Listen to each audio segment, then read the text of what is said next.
My name is Aaron Whitmore. I'm 39 years old, and for most of my adult life, I've been described with the same three words: steady, dependable, quiet. I've never been the loudest man in the room. I don't interrupt. I don't dominate conversations. I don't need the spotlight to feel secure. In business meetings, I was often mistaken for the operations guy who just kept things running. At social events, I was the calm husband standing half a step behind his wife, smiling politely while she charmed investors, partners, and friends. People confuse silence with simplicity. They see composure and assume compliance. They see patience and assume passivity. They see restraint and assume a lack of power. For years, that misunderstanding worked in my favor, until the day it didn't. This isn't a story about revenge. It isn't about anger or shouting matches or dramatic courtroom speeches. There were no slammed doors, no public humiliation, no cinematic meltdowns. It's a story about perception, about the roles people assign you without asking, about what happens when someone believes they understand your limits and builds their plans around that belief. My wife tried to lock me out of my own company, the company I helped build from the ground up, the company whose majority shares I quietly owned. And at the emergency board meeting, she realized her mistake. But that moment wasn't the climax. It was the consequence. The real story is slower than that. It begins years earlier in small comments no one else noticed, in meetings where my suggestions were acknowledged but credited elsewhere, in subtle shifts in tone, in legal documents signed casually, because trust once made scrutiny feel unnecessary. This is the story of how I was gradually reduced to a role I never auditioned for, and how I chose very deliberately not to fight loudly. Instead, I observed, I documented, I waited. I learned the architecture of the very structure someone else thought they controlled. I won't paint myself as a victim. I made choices. I allowed patterns to continue longer than I should have. I believed loyalty would be reciprocated simply because I practiced it. What I discovered is that loyalty without leverage is just hope. If you've ever been underestimated, not insulted directly, not attacked openly, but quietly repositioned into the background, then you might understand the kind of silence I'm talking about. Have you ever realized, too late, that the role people saw you in wasn't the role you actually held? To understand what happened later, you have to understand who I was to them. Not who I actually was, but who they believed I was. Inside the company, I was the stabilizer. That was the word people liked to use. If a client was upset, I handled it. If a project went off schedule, I recalibrated it. If an employee felt overwhelmed, I was the quiet conversation behind closed doors that restored order. My wife, Claire, was the visionary. She was magnetic, sharp, effortlessly articulate. When she spoke in board meetings, people leaned forward. When she presented quarterly growth projections, investors nodded before she finished the slide, and I stood slightly to the side. Not literally. I had my seat at the table. My title was printed on the website co-founder and COO. But energy in a room tells you more than titles ever will. When Claire entered, the temperature shifted. When I entered, things settled. That difference seems small until it isn't. In interviews and podcasts, she told the origin story of our company beautifully. We started this with nothing but conviction, she would say. Aaron handled the structure. I handled the vision. It was accurate, but it was incomplete. What rarely got mentioned was that the initial capital came from an inheritance my father left me. The early contracts were secured through relationships I'd cultivated long before we were married. That I structured the equity distribution in a way that protected long-term voting control, something Claire once told me was unnecessarily cautious. At the time, her comment felt harmless, almost playful. You always think 5 moves ahead. She laughed once. It's cute. Cute. That word lingered longer than it should have. In the office, newer employees often assumed Claire was the majority owner. She carried herself like one. She made final calls publicly. She set the tone and tempo. I didn't correct the assumption, not because I lacked confidence, but because I didn't need the validation, or at least, that's what I told myself. In reality, I had grown comfortable being the infrastructure, the foundation under the visible structure. Foundations aren't photographed. They're not celebrated at ribbon cuttings. They're expected to hold. And I did. At home, the pattern was subtler but similar. Claire would host dinners with potential partners. I'd cook. She'd speak. I'd refill glasses. ask measured questions, steer conversations back when they drifted. I made sure the evening felt seamless. People would leave saying, "You two are such a power couple." But the word power never seemed to point in my direction. I wasn't resentful. That's important to understand. I loved her ambition. I admired her clarity.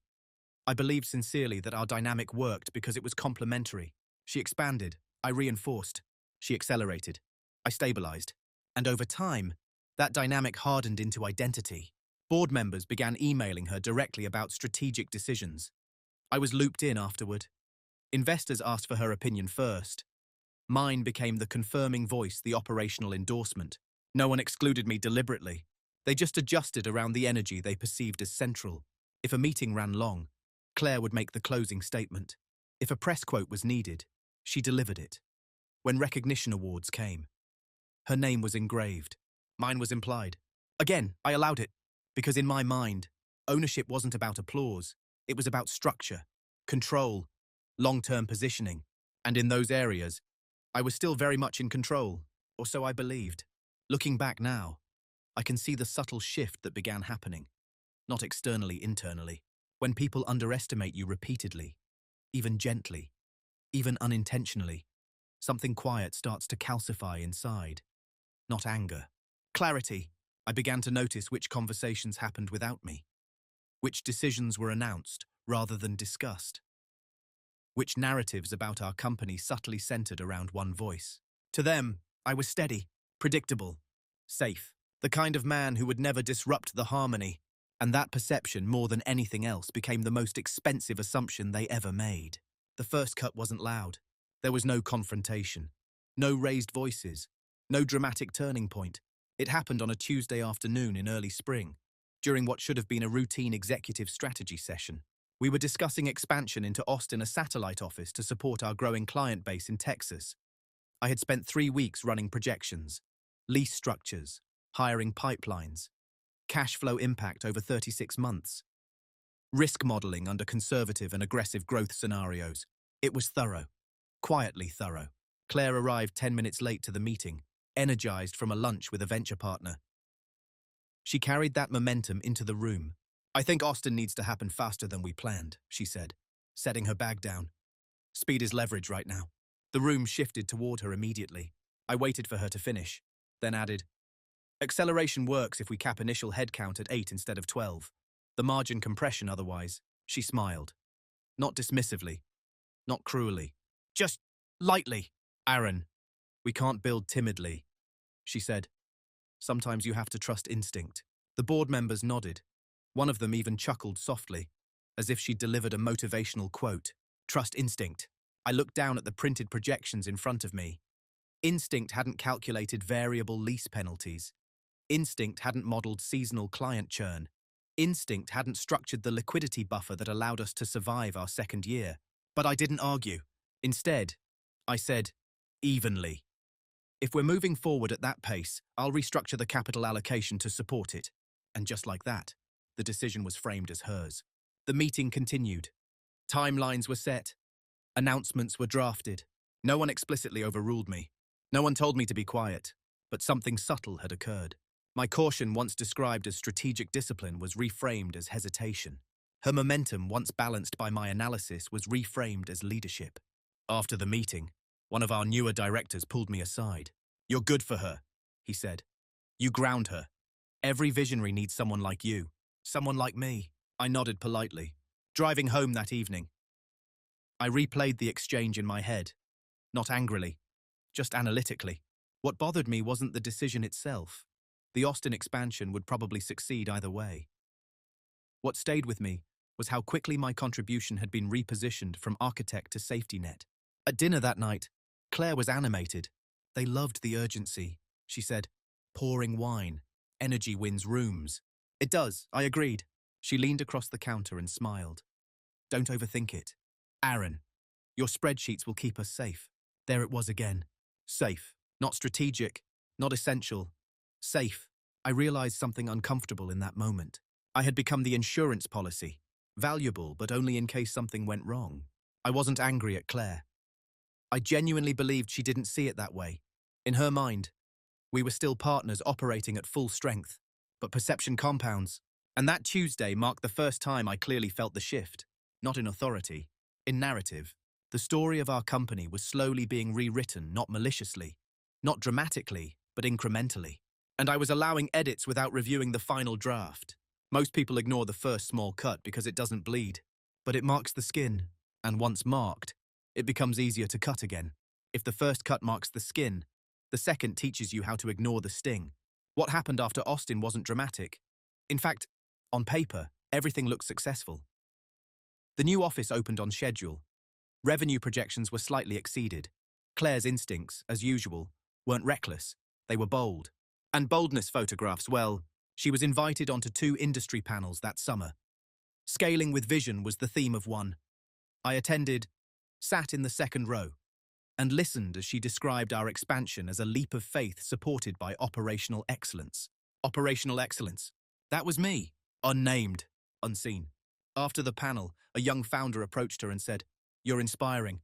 I wish I had your courage." She smiled graciously. I stood beside her, shaking hands, nodding. No one asked me about the capital restructuring that made that courage sustainable. Again, I told myself it didn't matter. Recognition is loud. Control is quiet. That became my internal mantra, but patterns were forming. In board meetings, Claire began previewing decisions before I finished building the framework. "Aaron will make it work," she'd say, sometimes with a quick glance toward me. And I always did. When department heads had strategic disagreements, they went to her for direction and to me for implementation. She defined the mountain. I calculated the incline. It wasn't disrespect in the obvious sense. No one rolled their eyes when I spoke. No one interrupted me outright. It was subtler. When I raised risk concerns, the tone in the room shifted to reassurance rather than engagement. "We'll figure it out. It won't be that bad. We can absorb it." Absorb it. As if risk were a wave I was simply overestimating. I began noticing language more than actions. Words reveal hierarchy long before titles do. One afternoon, during a marketing review, Claire said, "I'll finalize the direction and Aaron can handle the mechanics." Mechanics. The word lingered. Later that evening, I asked her about it not confrontationally, just curiously. "Do you think I focus too much on details?" I said. She looked genuinely surprised. "No. You're brilliant at details. That's your strength." My strength. I realized then that strengths can quietly become boxes. If you're excellent at something, people will confine you to it, not out of malice, but efficiency. They place you where you're most useful. Useful. There it was again, the undertone of my emotional wound. I had always feared being valued for utility rather than identity. And without realizing it, I had constructed a life where utility defined me. At home, small moments echoed the same pattern. If something broke, I fixed it. If finances needed reviewing, I handled it. If schedules conflicted, I adjusted mine first. Claire wasn't dismissive. She was appreciative. "Thank you for always being solid," she'd say. Solid, reliable, grounded. Each word was a compliment. Each one also narrowed the frame. And because nothing explosive happened, because there was no cruelty, I normalized it. That's how subtle disrespect survives. It wears the mask of appreciation. I told myself that partnerships naturally evolve, that visibility shifts depending on growth phases, that I didn't crave attention anyway. But there's a difference between not craving attention and being strategically minimized. The normalization happened gradually enough that I didn't resist it. When investors began addressing emails primarily to Claire, I responded in the thread rather than correcting the dynamic. When press releases featured her quote alone, I approved them. When she began speaking of my company in casual conversation, I let it pass. Not because I agreed, but because I believed structure mattered more than optics. I still held 51% of the shares. The legal documents were clear. Voting rights were secure. I had built safeguards early, almost instinctively. So I reassured myself narrative can drift, ownership cannot. What I failed to recognize was this. When people internalize a narrative long enough, they start making decisions as if it's true. And eventually, they act on it. There's a moment in every long partnership when you realize the role you're expected to play. Not the one written in contracts. The one written in people's expectations. For me, that moment didn't come with confrontation. It came with clarity. It was during our annual leadership retreat, a 2-day strategy session at a quiet lodge outside the city. Senior managers, board advisors, and a facilitator we'd hired to optimize executive alignment. I remember that phrase clearly. On the first morning, the facilitator asked everyone to describe the company's leadership dynamic in a single sentence. The answers were polished. Claire drives growth. Aaron ensures sustainability. Claire inspires. Aaron executes. A visionary and an anchor. The word anchor drew a few approving nods. An anchor keeps a ship from drifting. It stabilizes. It prevents disaster. It also stays submerged. I smiled, even nodded slightly, as if I agreed with the symmetry of it all. But something inside me shifted from observation to recognition. This wasn't temporary. This wasn't a phase. This was my assigned role. Reliable. Useful. Invisible. Later that afternoon, during a breakout session, the facilitator asked Claire directly, "If you had to describe Aaron's leadership in one word, what would it be?" She didn't hesitate. Supportive. The room murmured in agreement. Supportive. I held her gaze for a second longer than usual. Not accusing. Not wounded. Just present. Supportive is a good word, but it isn't a defining one. No one described Claire as supportive. They described her as decisive, bold, and transformative. Words shape power, even when no one intends them to. That evening, after dinner, I walked alone along the edge of the lake behind the lodge.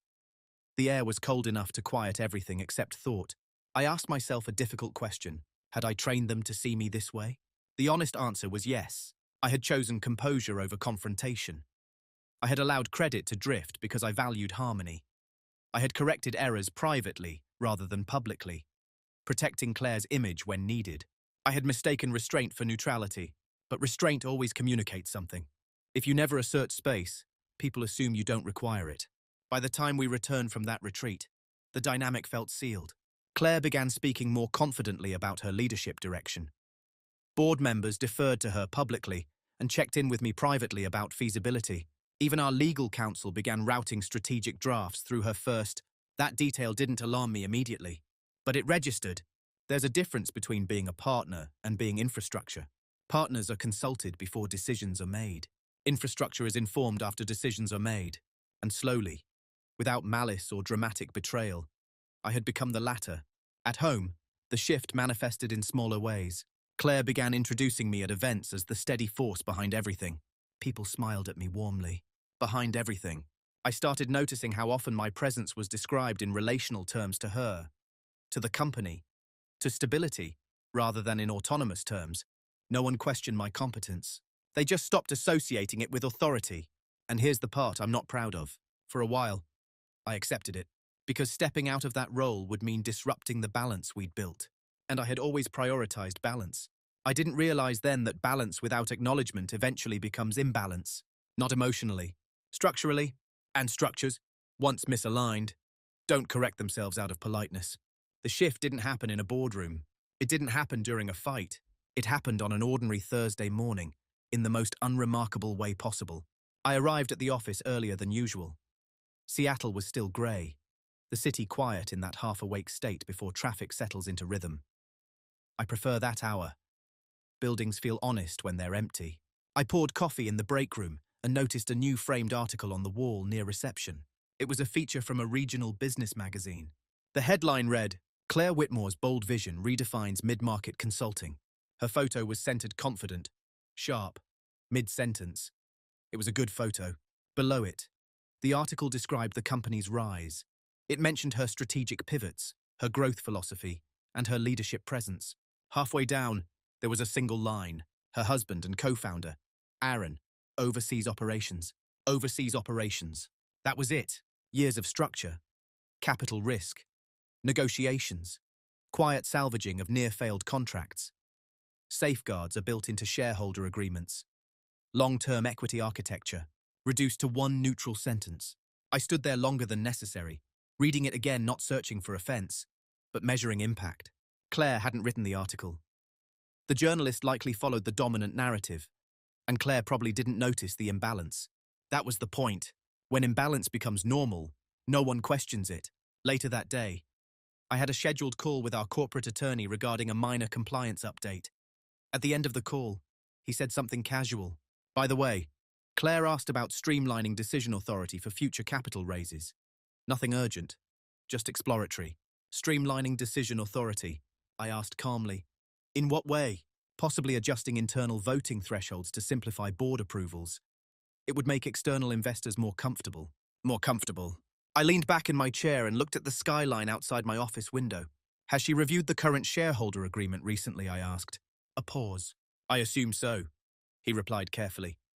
You both signed the latest revision 3 years ago. Yes, we did.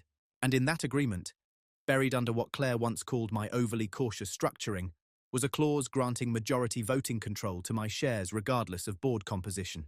I hadn't insisted on it because I distrusted her. I insisted on it because structure protects against drift. That morning, standing in front of that framed article, something aligned in my mind. Not anger, not betrayal, alignment. The narrative outside the company had shifted. Now, internally, there were quiet conversations about shifting authority to match that narrative. That's when I realized something fundamental. If perception continues long enough, it eventually seeks legal confirmation. And if I remained silent, the structure I built would slowly be rewritten not maliciously, but incrementally, until my leverage became symbolic rather than real. That afternoon, Claire stopped by my office, energized. The article's getting traction, she said, smiling. We should capitalize on it. You should, I replied evenly. She didn't notice the wording, or maybe she did and assumed it was nothing. Before she left, she added, we may need to simplify decision-making if we go after Series C next year. Investors hate complicated voting structures. There it was again. Simplify. I looked at her for a moment, the woman I built this company with, the partner I trusted, the person who likely believed she was optimizing growth, not redistributing power. Let's review everything carefully before we change anything, I said. She nodded quickly. Of course, but I could see it. In her mind, the company was already hers to shape. That was the day something shifted inside me. For years, my silence had been patience. That morning, it became awareness. And awareness changes how you move. Quietly, deliberately, without announcement. There's a difference between being quiet by nature and being quiet by decision. Up until that Thursday, my silence had been temperamental. I don't interrupt. I don't escalate. I prefer data over drama. After that Thursday, my silence became strategic. I didn't confront Claire about the article. I didn't question her directly about streamlining authority. I didn't call an emergency meeting or assert my majority ownership. Instead, I did something far less visible. I started listening differently. In meetings, I spoke slightly less, but observed slightly more. I paid attention to who Claire consulted before bringing ideas to the board. I noted which directors seemed most enthusiastic about accelerating capital raises. I watched how often legal drafts were sent to her first. Patterns sharpen when you stop participating in them emotionally. One afternoon during a budget review, Claire outlined a proposal to reallocate discretionary funds toward branding and executive visibility. More media appearances, conference sponsorships, a keynote tour. Normally, I would have raised practical constraints immediately. Cash flow smoothing, timing considerations, resource strain. This time, I simply said, send me the numbers, I'll review them. No pushback, no friction. She interpreted it as agreement. It was a distance, at home. I shifted too subtly. I stopped preemptively solving problems that hadn't been asked of me. If she forgot to confirm a dinner reservation, I let her realize it. If an email went unanswered, I didn't quietly draft a response. Not as punishment, as recalibration. I needed to see what happened when I wasn't compensating for drift. And what happened was revealing. Minor inefficiencies surfaced. Nothing catastrophic, just small cracks that I had previously sealed without acknowledgement. Claire grew slightly more impatient during the week, slightly sharper in tone when things didn't align smoothly. You used to anticipate these, she said one evening about a scheduling overlap. I looked at her evenly. You didn't ask. The statement wasn't confrontational, just factual. Silence, when chosen, creates space, and space reveals expectation. In board discussions, I began asking fewer clarifying questions publicly and more precise ones privately directly to legal counsel, to our CFO, to long-standing advisors who had been with us since year one. I requested updated copies of our shareholder agreement. I reviewed vesting schedules. I examined clauses that most founders sign and forget. Claire noticed none of this. Why would she? From the outside, I was still the same steady presence. I attended meetings. I approved budgets. I smiled at networking events, but internally, something had shifted from harmony to positioning. I also stopped correcting misperceptions immediately. When someone casually referred to Claire as the controlling founder, I didn't interrupt. I let the phrase hang. Because understanding the depth of a misconception requires letting it fully form. Silence is often mistaken for weakness because people assume silence means uncertainty. In reality, silence can mean calculation. The more comfortable Claire became in her expanded narrative, the more openly she began discussing structural optimizations. Investors like clean hierarchies, she said once over dinner.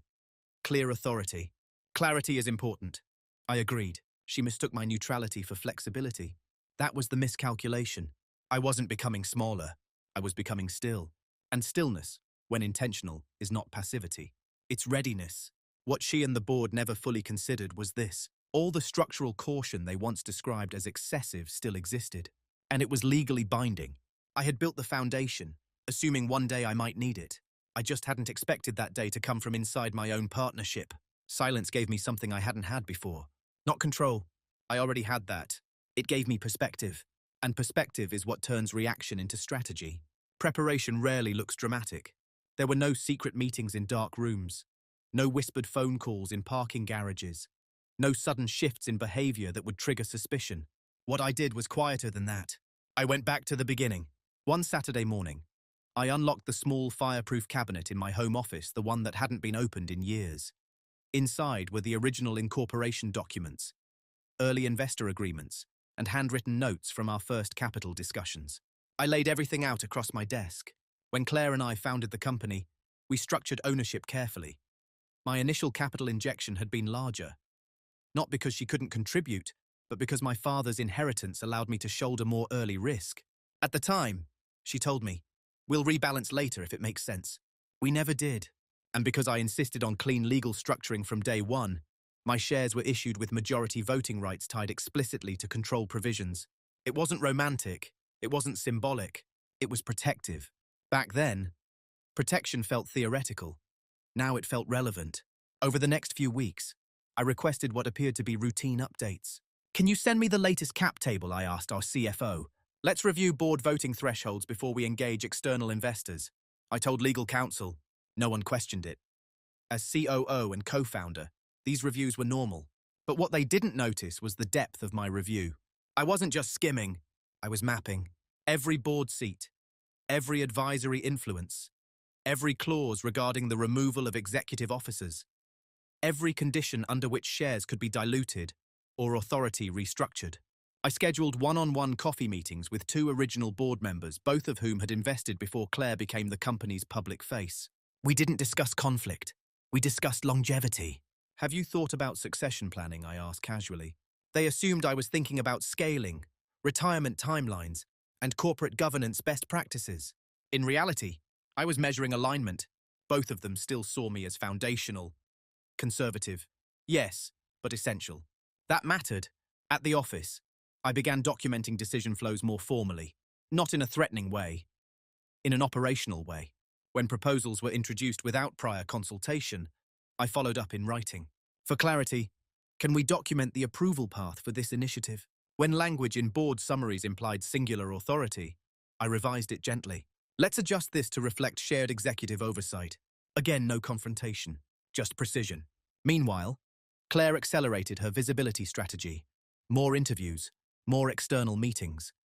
She began speaking more confidently about streamlining executive friction. The phrase appeared twice in internal emails. Executive friction. I knew what that meant. It meant me. What she never noticed was that friction, legally speaking, was not symmetrical. One evening, I reviewed the clause regarding the removal of a founding executive. The threshold required a supermajority board vote and shareholder approval weighted by voting rights. I held 51%. Even if every board member aligned with her, they could not override shareholder control without my consent. I closed the document and sat back. Not satisfied. Not triumphant. Just clear. Preparation isn't about aggression. It's about understanding the architecture of reality. And the reality was this. The narrative may have shifted toward Claire as the central authority. But the structure had not yet. The final piece was timing. If Claire formally proposed restructuring authority before I acted, the optics would turn defensive. I would look obstructive. risk-averse. The anchor is resisting forward motion, so I needed to understand her trajectory fully before choosing my response. That meant letting her continue, letting the board grow comfortable in the assumption that authority was already centralized, letting the perception mature into overconfidence. There's a moment before any structural move where confidence becomes assumption. Assumption is fragile. It doesn't account for unseen variables. And what they never noticed was that I was the unseen variable, not because I was hidden, because I had been dismissed as predictable. Predictable men are rarely monitored. Quiet men are rarely defended against, and the majority shareholders who don't assert themselves publicly are often assumed to be symbolic. That assumption would eventually carry weight, and weight, if misplaced, shifts suddenly. But I wasn't ready to act yet. Not until I had confirmation. Not until I saw, privately, what she was actually planning. The confirmation came on a Monday evening, almost by accident. Claire and I were both still at the office, later than usual. The building had that low hum of after-hours air conditioning steady, almost meditative. She was in the conference room on a video call. I was in my office reviewing quarterly vendor contracts. When she finished, she stepped out briefly to take a personal call. Her laptop remained open on the conference table. I didn't approach it immediately. I'm not someone who searches for secrets, but as I walked past the glass wall, a familiar phrase caught my eye on the screen. Proposed governance realignment, draft outline. The document wasn't password protected. It wasn't hidden. It was simply open. And my name appeared halfway down the page. I stepped inside the room. Again, not emotionally, not angrily, just precisely. The draft outlined a plan to optimize leadership clarity ahead of Series C funding. It proposed transitioning the company into a structure where the CEO Claire would hold consolidated executive authority, while the COO role would shift into an advisory operations capacity. Advisory. That word is corporate code for ceremonial. Further down, there was a section titled Shareholder Alignment Strategy. The proposal suggested initiating a voluntary restructuring of voting shares to match public leadership positioning. Public leadership positioning. The language was careful. No hostility. No attempt to remove me outright. Instead, it framed the change as modernization, simplification, growth readiness. At the bottom of the document were two names: our external corporate attorney and one of the newer board members. This wasn't a spontaneous idea. It was being shaped quietly. I stood there for a full minute, reading each line. What struck me most wasn't betrayal. It was confidence. The tone of the draft assumed cooperation. It assumed I would agree, that I would see this as logical, perhaps even inevitable. There was no contingency plan for resistance, no scenario modeling for shareholder disagreement, because in their mental architecture, I wasn't an obstacle. I was supportive. Supportive men adjust. I closed the laptop gently and returned to my office. When Claire came back, she didn't mention the draft, and I didn't ask. That night, I reviewed our shareholder agreement again, this time with sharper focus. There was no ambiguity. Any restructuring of voting rights required majority shareholder consent. Any change to executive authority tied to share control required my signature. Not a board vote, not investor pressure. Mine. The next morning, I scheduled a private meeting with our corporate attorney alone. I'd like a formal written summary of the conditions under which voting rights can be altered, I said calmly. He hesitated. Is there a specific concern? No, I replied. Just clarity. Clarity? He sent the memo 2 days later. It confirmed exactly what I already knew. Without my consent, there was no path to dilute my control. Not legally, not procedurally. That was the private reveal. Not that Claire was planning to eliminate me, but that she had begun acting as if my control was symbolic, as if the narrative had already rewritten the structure. That realization didn't make me angry. It made me decisive. There are moments in life when you discover leverage you already possessed, and the discovery isn't exhilarating. It's sobering, because once you're aware of it, you're responsible for what you do next. I had options. I could confront her immediately and shut down the proposal. I could agree to partial restructuring to preserve harmony.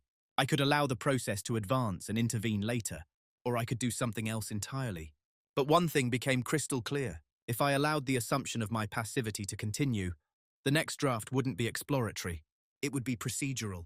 And by then, optics would frame me as an obstruction. The emergency board meeting that would eventually happen began forming in that quiet conference room. Not because I reacted, but because I understood the trajectory. She believed she was consolidating authority for growth. She didn't realize she was stepping into a structure she didn't fully control, and the moment she would realize that wouldn't be loud. It would be procedural, calm, documented, irreversible. I didn't celebrate the leverage, I respected it. And once you respect leverage, you don't waste it on argument. You deploy it with precision. Once you see the full board, you can't pretend you're playing checkers. After reading the governance draft and confirming the legal reality, I didn't act immediately. I gave myself 48 hours, no emails, no sudden meetings, no visible shift, just thinking. Decisions made in wounded pride are loud. Decisions made in clarity are quiet. I sat in my office late one evening, city lights reflecting against the glass, and laid out the options in front of me as if they were line items. Option 1. Confront Claire privately. Tell her I'd seen the draft. Remind her of the shareholder structure. Force the conversation back into balance before it escalates. That path preserved the marriage at least superficially. It restored my authority quietly. But it also revealed my awareness too early. It would teach her that I was watching, and once someone knows you're watching, they adjust their strategy. Option 2. Agree to partial restructuring. Negotiate a compromise. Retain technical control, but allow symbolic consolidation to satisfy investors. That path protected optics, but it conceded ground. And ground, once conceded in structure, rarely returns. Option 3. Allow the proposal to formalize. Let it advance to a board discussion and then intervene using my majority control. That path would be public, decisive, irreversible. It would also fundamentally change how Claire saw me. I leaned back in my chair and looked at the ceiling. The question wasn't about power. It was about alignment. Claire believed she was the uncontested central authority. The board increasingly operated under that belief. Legal counsel was drafting language to support it. If I corrected her privately, the narrative would continue unchanged externally.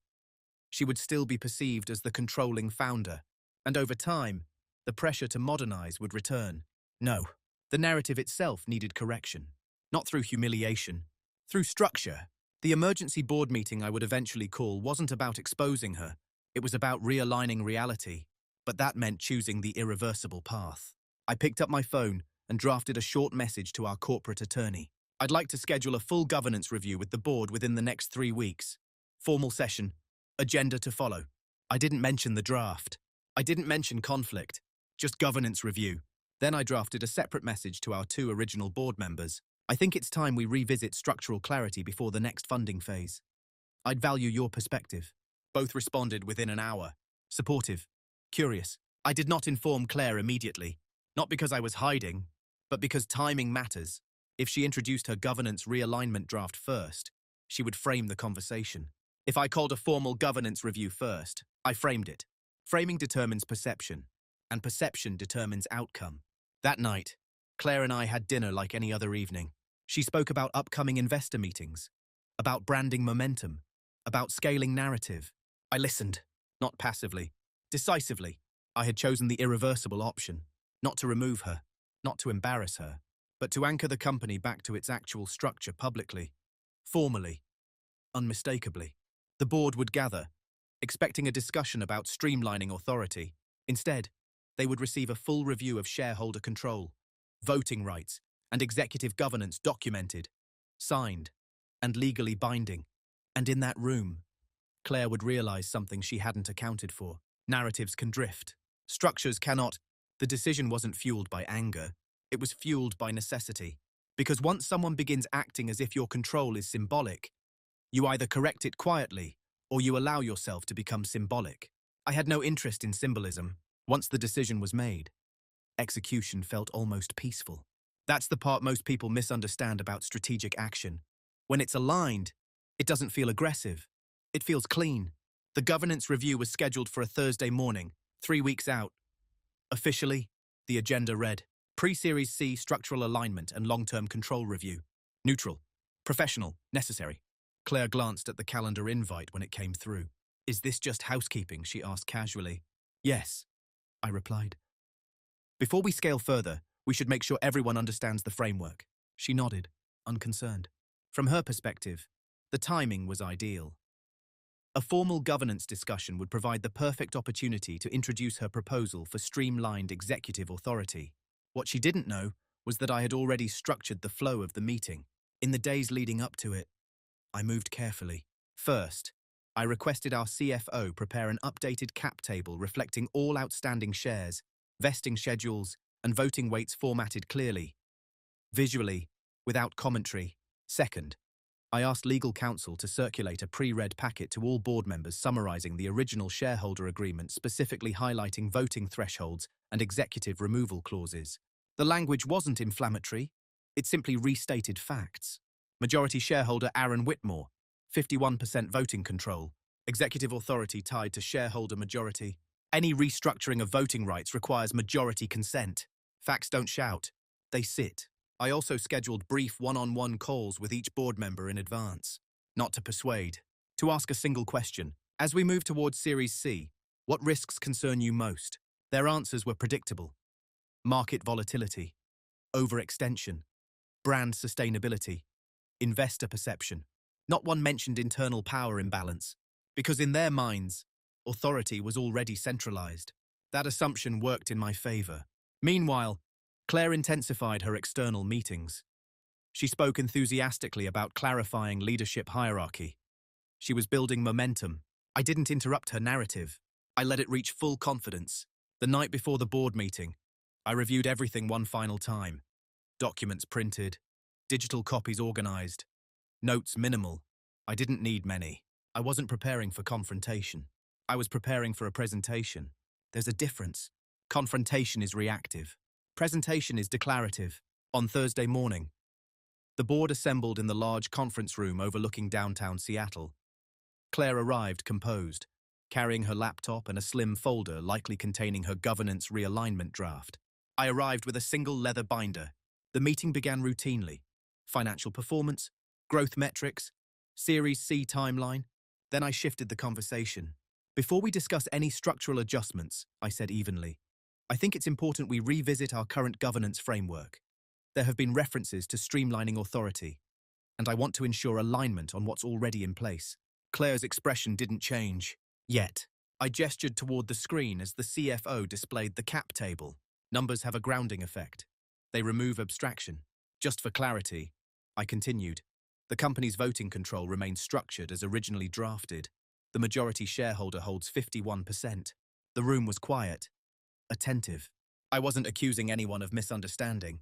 I was simply correcting the narrative before it could formalize into action.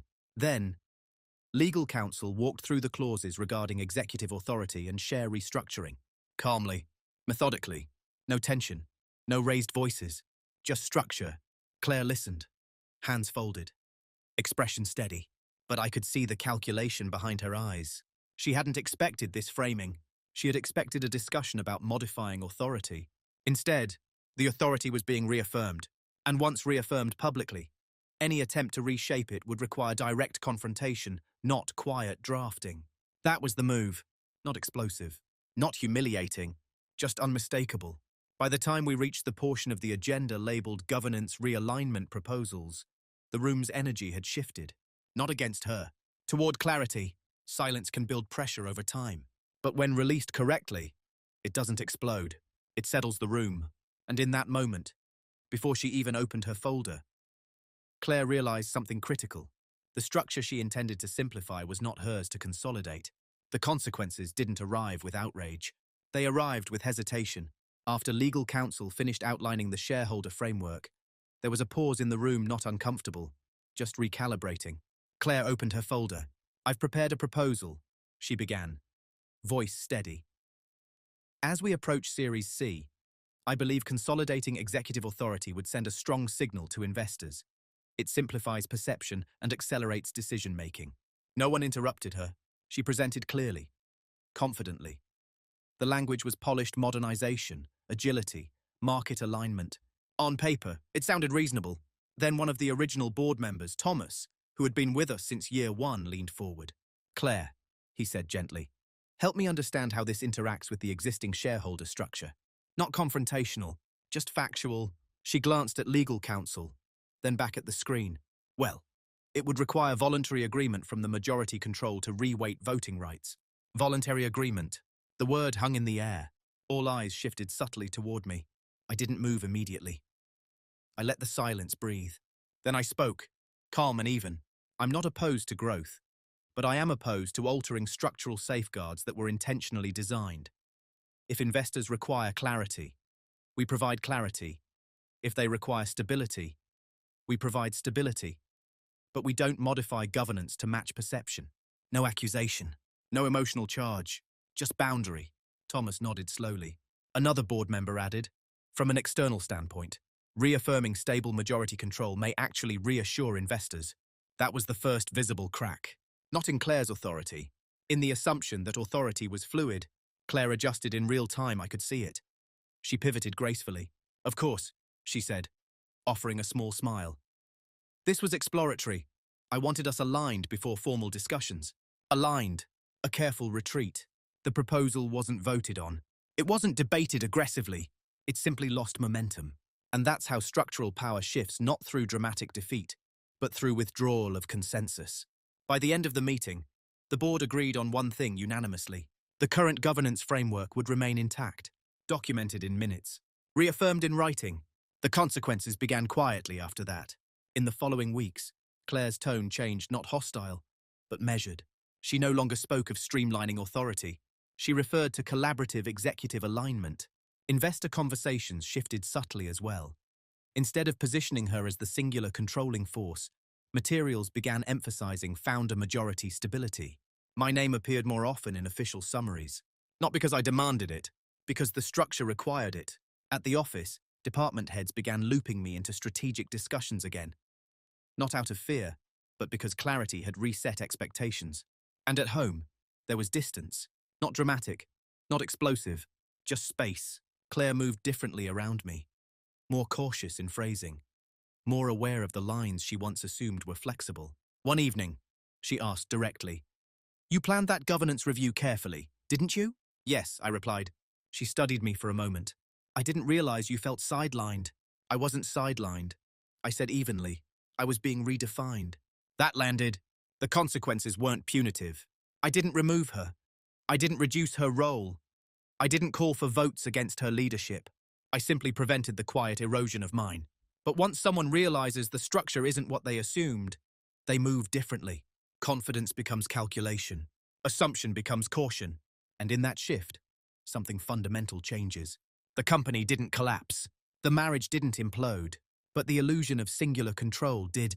And once an illusion dissolves in the public record, it cannot be restored privately. Panic doesn't always look like chaos. Sometimes it looks like overcorrection. In the weeks following the board meeting, Claire worked harder than I had seen her work in years. More calls, more travel, more direct engagement with senior staff. She began looping me into conversations with a new carefulness that felt almost formal. Not cold, measured.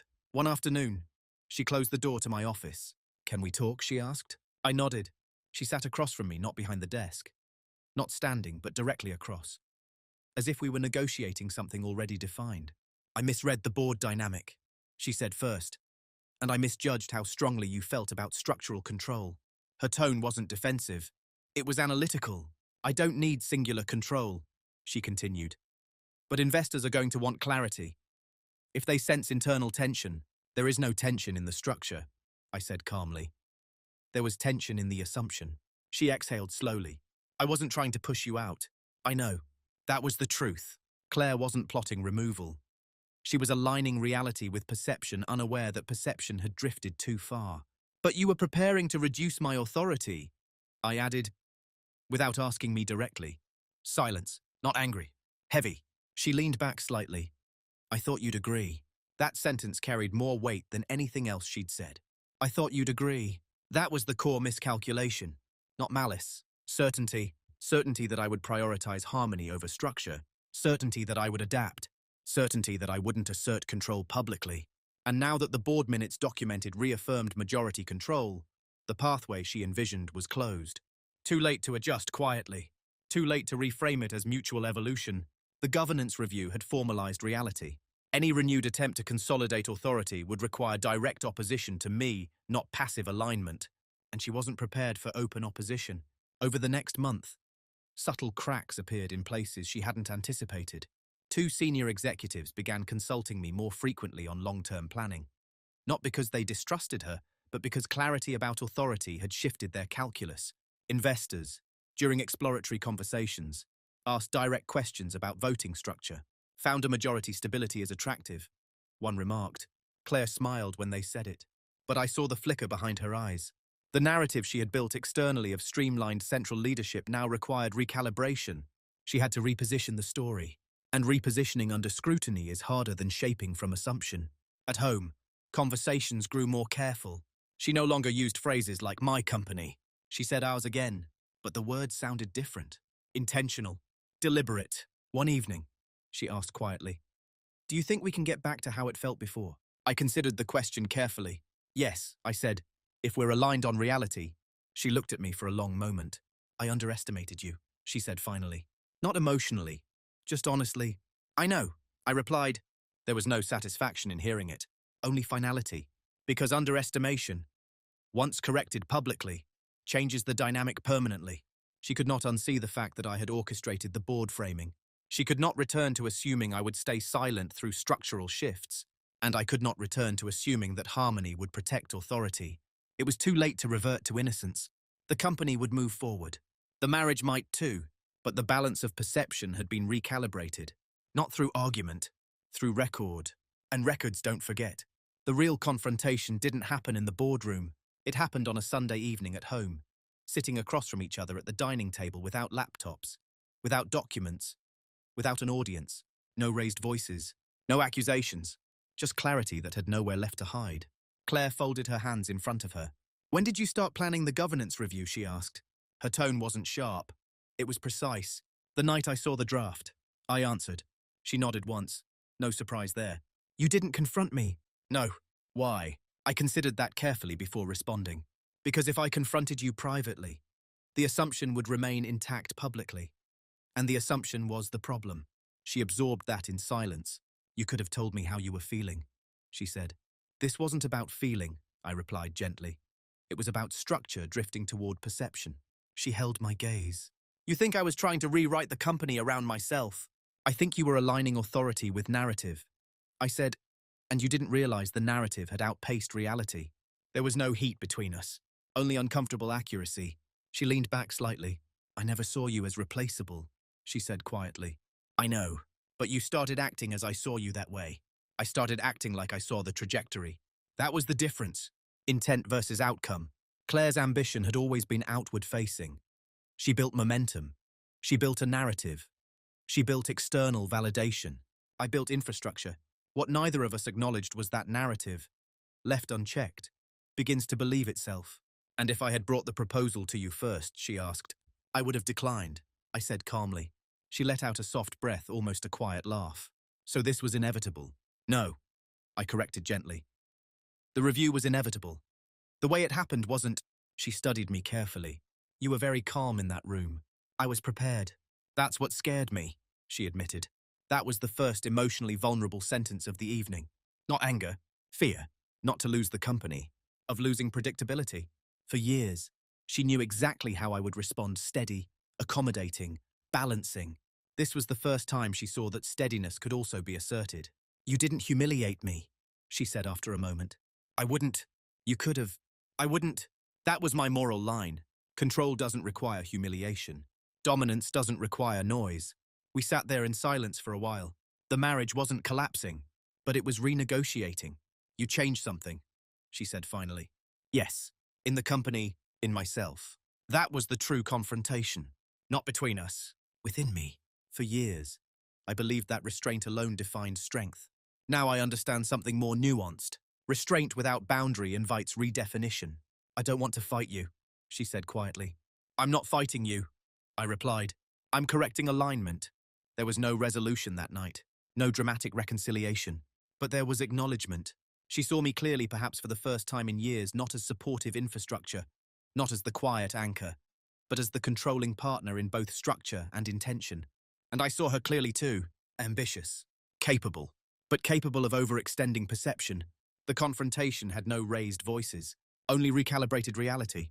And sometimes, that's more permanent than any argument. Time has a way of sanding down sharp moments. 6 months after the emergency board meeting, the company was stronger than it had been before. Not because of conflict, but because of clarity. Series C closed successfully. Investors responded well to what one of them described as disciplined founder control. They liked that authority wasn't ambiguous. They liked that governance wasn't reactive. Stability sells. Claire still leads external growth initiatives. She still commands rooms. She still speaks with conviction that moves people forward. But the dynamic has changed in ways that don't show up on org charts. When strategic decisions are discussed, I am present at the beginning, not at the end. When authority is referenced, it's referenced accurately. And when narratives are built externally, they are built with structure in mind, not assumed. At home, we are recalibrated, not distant, not romanticized either. There's more mutual awareness now. Claire no longer assumes I will adapt quietly to structural shifts. I no longer assume harmony protects authority. We speak more directly. Sometimes that's less comfortable, but it's more honest. I've often thought about what changed in me. It wasn't that I took control. I always had control. It was then that I stopped allowing perception to define my boundaries. For years, I confused invisibility with humility. I told myself that not asserting was noble.